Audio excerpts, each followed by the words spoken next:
箴言和合本13章1至25節，智慧子聽父親的教訓，褻慢人不聽責備。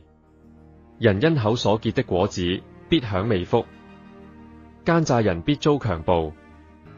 謹守口的，得保生命；大張嘴的，必致敗亡。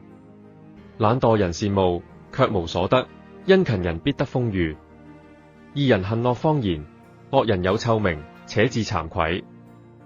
行為正直的有公義保守，犯罪的被邪惡傾覆。假作富足的，卻一無所有；裝作窮乏的，卻廣有財物。人的財是他生命的贖價，窮乏人卻聽不見威嚇的話。義人的光明亮，原文是歡喜；惡人的燈要熄滅。該傲子啟爭競，聽勸言的卻有智慧。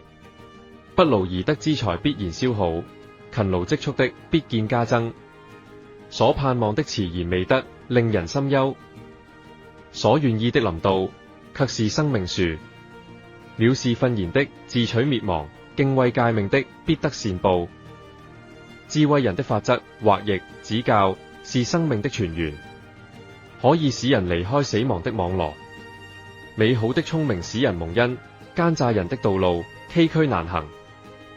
凡通達人都憑知識行事，愚昧人張揚自己的愚昧。奸惡的使者必陷在禍患裏，忠信的使臣乃醫人的良藥。棄絕管教的必致貧受辱，領受責備的必得尊榮。所欲的成就，心覺甘甜，遠離惡事。為愚昧人所憎惡。與智慧人同行的必得智慧，和愚昧人作伴的必受虧損。禍患追趕罪人，義人必得善報。善人給子孫遺留產業，罪人為義人積存財。